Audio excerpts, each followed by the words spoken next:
नमस्कार दोस्तों। आज एक बिल्कुल नए विषय पे बात करेंगे और आज हम बात कर रहे हैं कुछ लोग जो शिक्षा कुछ और लेते हैं, काम कुछ और कर लेते हैं। इसीलिए हमने शीर्षक दिया है कि पढ़े फारसी बेचे तेल। जी हाँ दोस्तों, ज्योतिष विज्ञान में अक्सर ये देखा जाता है कि जो लोग शिक्षा किसी और चीज की लेते हैं और काम कुछ और कर लेते हैं और अच्छे कामयाब हो जाते हैं। तो ऐसा क्यों होता है? बहुत सारे रीजंस हैं जिसकी विषय में हम बात करेंगे। साथ ही साथ हम ज्योतिषीय दृष्टिकोण से जानने की कोशिश ये करेंगे कि क्यों कोई जातक पढ़ाई किसी और विषय की करता है और लाइन जीवन में कुछ और ले लेता है या कुछ और दिशा में जाकर काम करता है और ऑफ कोर्स कामयाबी भी प्राप्त कर लेता है। खैर, भारतीय समाज में जहां हम मानते हैं कि नेपोटिज्म का जमाना ज्यादा रहा है, अक्सर ये माना जाता है कि डॉक्टर का बच्चा डॉक्टर बनेगा, अभिनेता का बच्चा अभिनेता और गायक का बच्चा गायक। यानी हम लोग सेफ तरीके से चलना पसंद करते हैं। वहीं पर कुछ विरोधाभास भी देखने में आए हैं, जैसे कि कुछ बच्चे पढ़ाई तो कर लेते हैं उनके पिता के कहने पर या उनके परिवार के दबाव के कारण, लेकिन अंततः वो अपनी लाइन को चेंज कर लेते हैं और उसमें भी थोड़ा बहुत संघर्ष होता है, लेकिन कामयाब तो हो ही जाते हैं। अक्सर जो बड़े लोग हैं उनकी पथिका में इस तरह के उदाहरण स्पष्ट रूप से देखने में आए हैं। तो आज हम बात कर रहे हैं कि क्यों कोई ऐसा करता है, यानी पढ़ता कुछ और है करता कुछ और है। क्या इसके जो ज्योतिषीय दृष्टिकोण या ज्योतिषीय मायने हैं और वो क्यों ऐसा कर रहा है, इसके पीछे की क्या वजह हो सकती है, आज हम इसी पे चर्चा करना पसंद करेंगे। और कुछ उदाहरण तो ऑफ कोर्स मैं आपको प्रैक्टिकली दूंगा ही दूंगा, जैसा मैं हमेशा से बताता हूं। तो बात कर रहे हैं कि पुराने जमाने में एक ये कहावत होती थी कि पढ़े फारसी बेचे तेल। आज के संदर्भ में बिल्कुल सही नजर आती है।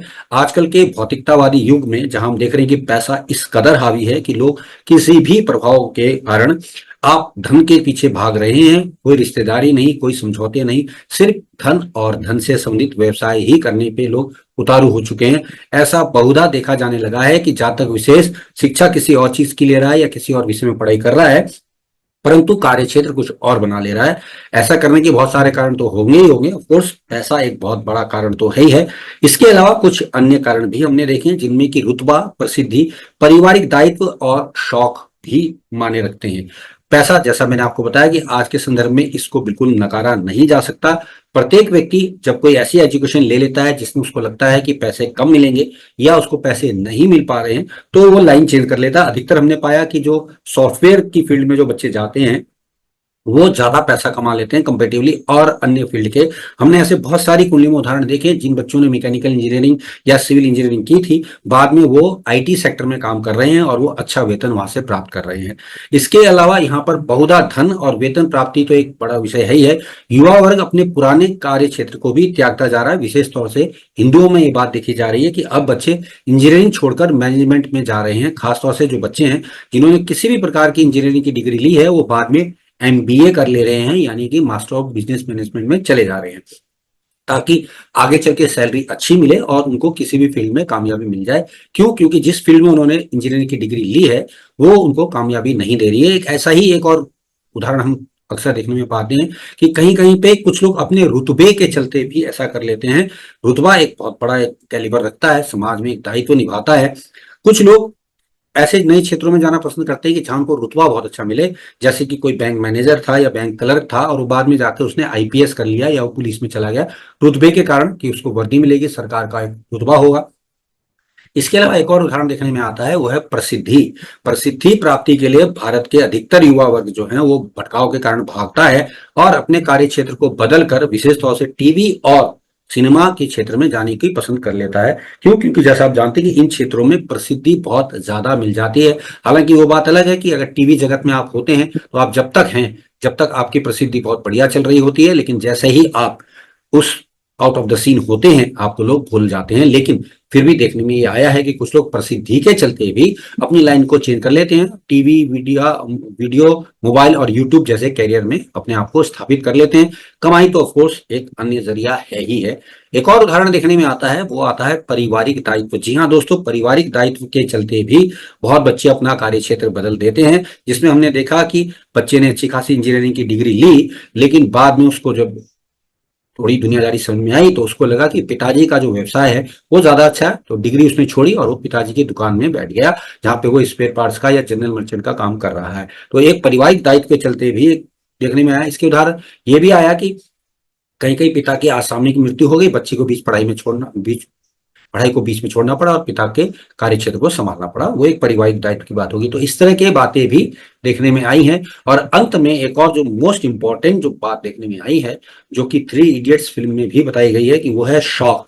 जी हाँ दोस्तों, शौक के चलते भी कार्य क्षेत्र को छोड़ना लोगों ने उचित तरीके से देखा या दिखाया है। जैसा कि बैंक की नौकरी छोड़कर फोटोग्राफी करने चले गए, या उन्होंने कुछ ऐसी लाइन ले ली जिसमें उनको जो है अपने आप का पैशन पूरा करना था। खासतौर से आजकल एक नया पैशन जो चल पड़ा है वो है सोशल साइट में इन्फ्लुएंसर बनने का काम, जिसमें कि वो इंस्टाग्राम में या फेसबुक में या यूट्यूब में अपने आप को स्थापित कर ले रहे हैं। ऑफकोर्स पैसा तो एक इस लाइन में है ही है, लेकिन यहाँ पर शौक भी दायित्व करता है कि जो वो शौक अपनी नौकरी के दौरान या अपनी पढ़ाई लिखाई के दौरान पूरे नहीं कर पा रहे थे, अब वो इंस्टेंटली अपने आप को स्थापित कर ले रहे हैं और अच्छा कमा पा रहे हैं। तो ये 5 विषय तो देखने में आए हैं, लेकिन क्योंकि ये हमारा मंच ज्योतिषीय है तो हम बात करेंगे ज्योतिषीय दृष्टिकोण से। ज्योतिषीय दृष्टिकोण से कौन कौन से लोग क्यों क्षेत्र बदलते हैं, क्या वो कारण होते हैं।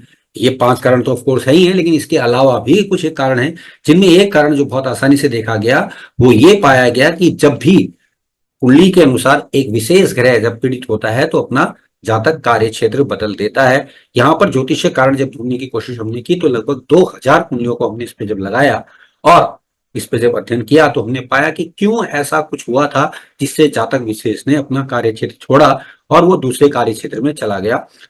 2000 कुंडलियों का अध्ययन किया तो कुछ बातें जो समझ में आई वो मैं आपको बताता हूँ। कुछ कुंडलियां तो मैं आपको ऑफकोर्स बताऊंगा। लगभग 2000 कुंडलियों का अध्ययन जब किया गया तो बहुत सारे कॉमन पैरामीटर चेक किए गए। और ये मंच क्योंकि हमारा ज्योतिष का है और प्रैक्टिकल ज्योतिष का है तो हम यहाँ प्रैक्टिकली ज्योतिष की बात करेंगे। कुंडली के अनुसार जो हमने पाया कि जब कोई जातक विशेष लाइन जो बदलता है वो क्यों बदलता है, तो पहला कारण जो हमारे पास दिखाई दिया वो हमारे पास जो आया वो आया लगन और लग्नेश का, क्योंकि ये जातक विशेष का प्रतिनिधित्व करता है या उसकी मानसिक या शारीरिक स्थिति को भी बताता है।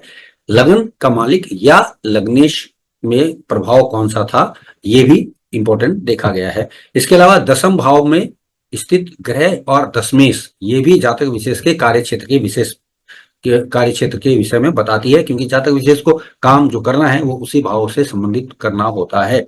और जो मोस्ट इंपॉर्टेंट ग्रह जो देखने में आया है वो आया है गुरु। जी हाँ दोस्तों, गुरु। भारतीय परंपरा में गुरु ग्रह को परंपरा का कारक माना गया है। कोई भी एजुकेशन जो आप 12-15 साल लेते हैं और तब आप उसको छोड़ देते हैं तो उसके लिए बृहस्पति का खराब होना बहुत ज्यादा जरूरी है। जी हाँ दोस्तों, मैं पूरे होश हवासों में कह रहा हूं और 2000 कुंडलियों का अध्ययन करने के बाद कह रहा हूं, यदि कुंडली में किसी भी प्रकार से गुरु अगर पीड़ित होता है तो ये ध्यान रखिए कि जातक विशेष अपनी लाइन को छोड़ सकता है। हमारे पास रोजाना कुछ पेरेंट्स आते हैं जो अपनी बच्ची की कुंडली दिखाते हैं और वो पूछना चाहते हैं, तो हम उनको अक्सर ये प्रभाव देखकर कह देते हैं कि आप कुछ भी इसको पढ़ा लीजिए, ये बच्चा आगे चल के लाइन चेंज कर ही देगा। और ऐसे बहुत सारे उदाहरण देखने में आ रहे हैं दोस्तों, जिन बच्चों ने इंजीनियरिंग की और वो बाद में अब IAS IPS की तैयारी कर रहे हैं या MBA करके दूसरी दिशा में जा रहे हैं। तो गुरु ग्रह को क्योंकि परंपरा और ट्रेडिशन से संबंधित माना गया है, जब भी कोई व्यक्ति लीक से हटकर कुछ करेगा तो उसका गुरु ग्रह से किसी न किसी रूप में अशुभ प्रभाव देखा जाएगा, निश्चित होगा, तभी वो व्यक्ति ऐसा करेगा, अन्यथा वो बदलाव कर ही नहीं पाएगा। खासतौर से वो कुंडलियां जरूर देखेगा जो कि मेरे विद्वान ज्योतिषी मित्र देख रहे हैं इस कार्यक्रम को। तो मैं आपको बता दूं कि वो कुंडलियां अवश्य देखिए जिनमें गुरु राहु के साथ पीड़ित है या गुरु चंडाल योग बना हुआ है। ऐसे जातकों ने जो पढ़ाई की है वो लाइन चेंज कर दी है। इसके अतिरिक्त कुछ लाल किताब के सूत्र भी हैं, जैसे चंद्रमा का 5वें भाव में होना, 8वें भाव में होना, या शुक्र का 6ठे भाव में होना, गुरु का 8वें भाव में होना लाइन चेंज करवा देता है। या ये कहा जाता है कि जो पढ़ेगा उसका फल उसको नहीं मिलेगा। ऐसा ही फल चंद्रमा दशम के लिए भी लाल किताब कहती आई है। हम उस विषय पे नहीं जा रहे हैं, हम सिर्फ एस्ट्रोलॉजिकली पराशर ज्योतिष के सिद्धांत के अनुसार बताने की कोशिश कर रहे हैं कि क्यों जातक विशेष ने अपनी लाइन को चेंज किया।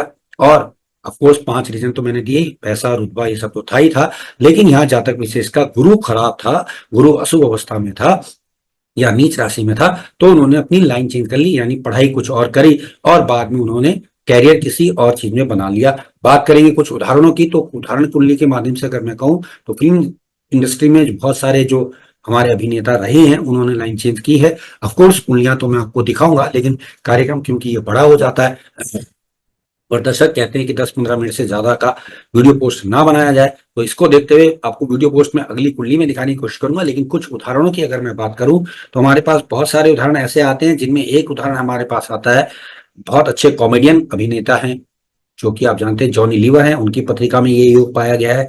इसके अलावा अमिताभ बच्चन जी की पत्रिका में ये पाया गया है। इसके अलावा कुछ अन्य उदाहरण भी हैं जो जिन्होंने पढ़ाई और कुछ की और बाद में वो किसी और दिशा में चले गए। कुछ ऐसे भी टीवी के प्रेजेंटर आए जो कि शिक्षा किसी और चीज के लिए और बाद में कुछ और काम करने लगे। इसके अतिरिक्त कुछ सरकारी अफसर भी थे जिन्होंने एक लाइन छोड़ के दूसरी लाइन का काम करना पसंद किया। कुछ ऐसे लोग भी मुझे मिले जिन्होंने पढ़ाई कॉमर्स की और बाद में उन्होंने गहनों के डिजाइन का काम किया और बाद में वो गहनों के क्षेत्र में ही चले गए। तो इस प्रकार से स्पष्ट रूप से ये देखा जा सकता है कि दोस्तों, बहुत सारे कारणों में ज्योतिषीय दृष्टिकोण से एक मुख्य कारण जो था वो ये था कि बृहस्पति पीड़ित अवश्य था। तो कहीं आपका बृहस्पति अगर पीड़ित है तो ये समझ लीजिए, या आपके किसी बच्चे का पीड़ित है तो ये समझ लीजिए कि जो पढ़ाई आप उसको करा रहे हैं आगे चलकर वो बच्चा पढ़ाई छोड़ भी सकता है, लाइन चेंज भी कर सकता है। तो ध्यान रखिएगा, बृहस्पति का पीड़ित होना या कमजोर होना या नीच का होना अवश्यम भावी देखा गया है। गुरु चंडाल कुंडलियों में अक्सर ये पाया गया है कि जो जातक विशेष ने पढ़ाई करी उसने वो लाइन ही चेंज कर दी। तो ये ध्यान रखिएगा, अगर आप अपने बच्चे को कुंडली में देख पा रहे हैं कि गुरु चंडाल योग है या गुरु उसका नीच का है या कम अवस्था में या पीड़ित है, तो जातक विशेष को जो पढ़ाई आप कराना चाहते हैं वो ना कराएं। ऑफकोर्स वो जो करना चाह रहा है उसको भी समझा दें कि उसकी दिशा चेंज होने वाली है या वो दिशा चेंज कर लेगा। इसलिए स्किल्स पे काम कीजिए। स्किल्स में जब काम करेंगे तो अगर उस व्यक्ति को कोई काम आता होगा या कोई हुनर आता होगा तो अपना जीवन यापन बहुत अच्छी तरीके से कर लेगा। वैसे भी आजकल स्किल इंडिया मूवमेंट चल रहा है। कोई भी शिक्षा लेने से पहले किसी अच्छे ज्योतिषी से कुंडली दिखा लीजिए कि आगे चल के आपका बालक या आपकी बालिका क्या लाइन लेने वाली है। तो दोस्तों, आज ये पहला पार्ट था जिसमें मैंने आपको बताया कि क्या कोई ऐसा कारण होता है कि जब जातक विशेष पढ़ता कुछ और है, लाइन कुछ और ले लेता है। उदाहरण आपको सेकंड पार्ट में दिखाने की कोशिश की जाएगी। आप सबने मुझे सुना, अगर आप हमारे इस मंच में आए हैं और आप नए हैं तो आपने अगर हमें अब तक सब्सक्राइब नहीं किया तो सब्सक्राइब कर लीजिएगा, और अगर आपको ये कार्यक्रम अच्छा लगा तो इसे शेयर भी कीजिएगा। आज के लिए दोस्तों इतना ही। आप सबने मुझे सुना, आप सबको धन्यवाद। नमस्कार।